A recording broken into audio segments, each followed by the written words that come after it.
de özerk yönetimle geçici Şam yönetimi arasında görüşmeler var. Olduğu biliniyor zaten bu kamuoyunda. Kamuoyuna yansıyan kimi konuşmalar ve açıklamalar da var. Ancak çoğu birbirini yalanlayan türden. Şimdi sence doğrusu nedir? Çünkü KSD ve özerk yönetimin açıklamalarına baktığımız zaman belli bir mutabakatın sağlandığı, belli bir entegrasyon konusunda belirli düzeyde anlaşmaların yapıldığı, yanı sıra evet sanırım teknik bir sorun yaşıyoruz ama şimdi özerk yönetimle geçiş hükümeti tarafından, Şam geçiş hükümeti tarafında 10 Mart mutabakatı imzalandı ve bu mutabakatın yerine getirilmesi için son tarih bu yılın sonu olacak.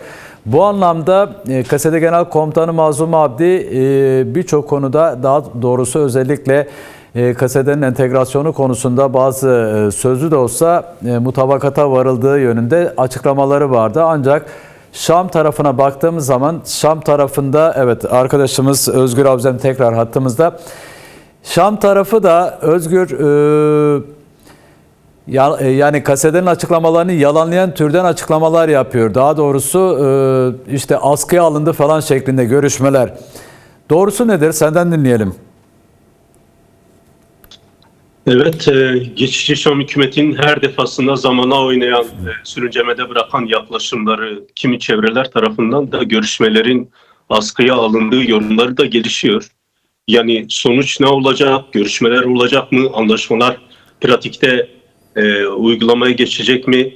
Bu noktada aslında son 2 gündür Suriye'de var olan bir görüşme var. Yani bir gündem var aslında. Yani en son 7 Ekim'de SDG özerk yönetim ile Şam hükümeti arasında Amerikan arabuluculuğu doğrultusunda bir görüşme gerçekleşmişti.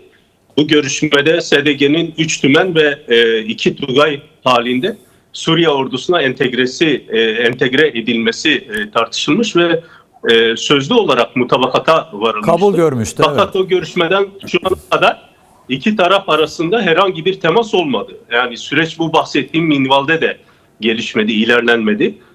SDG Genel Komutanı Mazlum Abdi, hatırlarsanız bir süre önce yaptığı bir açıklamada Suriye'de iyi şeylerin olacağını, yılbaşından önce iyimser bir havanın ve sonucun ortaya çıkacağını belirtmişti. Mazlum Abdi'nin bu açıklaması başta Suriye halklarında, genelde tüm kamuoyunda bir heyecan ve beklenti de yarattı diyebiliriz. Yani nitekim 2 gün önce Mazlum Abdi Tapka'da Kuzey ve Doğu Suriye'de oluşturulan müzakere komitesine destek toplantısında konuşmuştu. İki taraf arasında yürütülen temasların ilerlendiği belirtilmişti. Kuşkusuz Mazlum Abdi'nin açıklaması öyle ezbersel, tahmini ya da rastgele bir açıklama değil. Tarafların mutabık kaldığı konulara ilişkin bir anlayış birliği yakalanmıştı zaten. Daha önceki görüşmelerde de öyle. Mazlum Abdi Tapka'daki toplantıda bunu deklare etti. Bahsedilen ortak anlayış birliği tabii ki bir anlaşma anlamına gelmiyor. Yani bu konu kesinlikle yanlış anlaşılmaması gerekiyor. Birbirine karıştırılmaması gereken konulardır. Anlayış birliği, fikir birliği farklı, anlaşma farklıdır. 10 Mart anlaşmasının yürürlüğe geçmesi için sadece taraflar arasında bir konsensüs sağlandı ve bu diyalog sürüyor. Yani bundan kaynaklı 8 maddenin uygulanma mekanizmaları için SDG özerk yönetim ile geçici Şam hükümeti arasında yarın bir görüşme gerçekleşmesi bekleniyor. Bu görüşme Suriye'deki sorunların çözümü için bir başlangıç olabilir. Fakat bu görüşme olduğu bittiye getirilen bir görüşme de değildir. Tartışmaların ve ele alınacak konuların daha çok su götüreceğini ve diyalogların devam edeceğini belirtebilirim. Peki böylesi bir süreçte Şeyh Masud ve Eşrefiye yönelik saldırıları nereye oturtmak gerekiyor? Nasıl yorumlamak gerekiyor? Dün akşam saatlerinde Şeyh Masud ve Eşrefiye mahallelerine dönük bir kez daha saldırılar gerçekleşti. Özellikle HTŞ ve ona bağlı çete grupları Yani Türkiye'ye bağlı çete grupları da var. Evet. Yani birlikte koordineli bir şekilde hareket ediyorlar.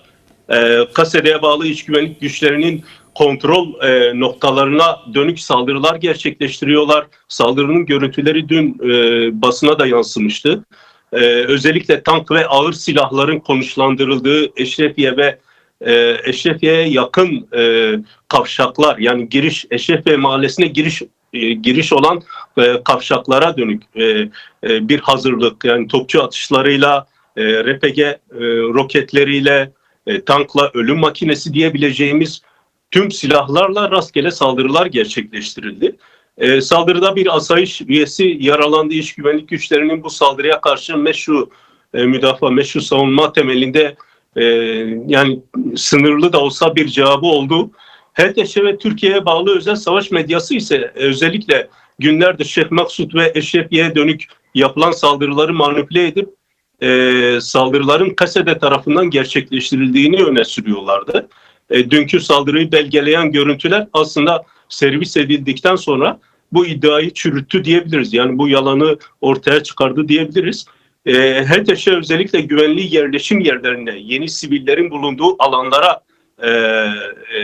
yani alanlara dönük yoğunlaşıyor. O alanları, yerleşim yerlerini, yaşam alanlarını hiçe sayarak aslında gerilimi tırmandıran bir politika izliyor. Yani HTŞ görünümlü çete gruplarının saldırıları olabilir ama arka planda Türkiye'nin özellikle bu tür saldırılarda daha bir hayli etkisinin olduğunu belirtebilirim. Özellikle son Türkiye heyetinden işte Savunma Bakanlığı, Dışişleri Bakanlığı ve MİT Başkanlığı'nın Şam'a gelmesiyle birlikte aslında bu gerilim tırmandırıldı. Özellikle Kürt mahallelerinin etraflarına dönük, yani ambargo daha önceden de vardı zaten ama bir bütünen böyle kuşatmaya dönük hazırlıkları var. İçten özellikle saldırı gerçekleştirmeye dönük. Özellikle Kürt mahallelerinin etrafına tank gibi ağır zırhlı araçların konuşlandırıldığı ve belli aralıklarla sızma yaptıklarını da belirtebilirim. Peki son olarak şunu sormak isterim Eval Özgür. Şimdi az önceki işte görüşmelerde mutabakata varılan konularda daha doğrusu bir konsensüs oluştuğunu belirttin. Ancak yazılı hale daha dönüştürülmediğini, altına imzaların atılmadığını, yarın Mazlum Abdi'nin de bir görüşme gerçekleştirmesinin beklendiğini belirttin. Anlaşmazlıkların yaşandığı konular var mı senin bildiğin? Aktarmayı düşündüğün? Yani bu görüşmenin olabilmesi için SDG ve Özerk yönetimin uzun bir süre beklediğini belirtmem gerek. SDG Genel Komutanlık üyelerinden aldığım bilgilere göre kendilerinin uzun bir süredir bu görüşmeye verilecek cevabı beklediklerini, anlaşılan o ki bu görüşmenin olabilmesi için geçici Şam hükümetinin Türk devletinden icazet almak istediklerini belirtmişti.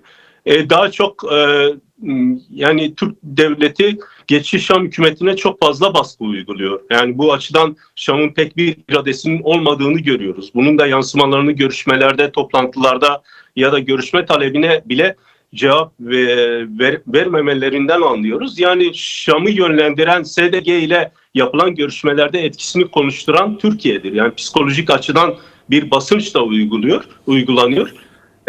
Anlaşma aslında şu ana kadar ele alınan konuların başında daha çok askeri anlamda bir entegrasyon konusu tartışılıyor.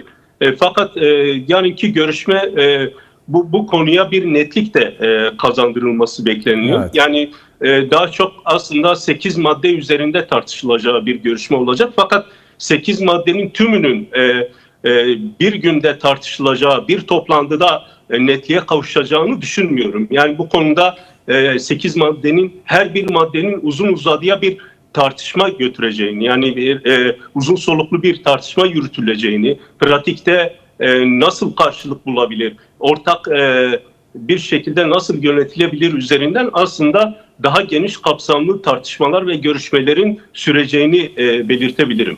Peki.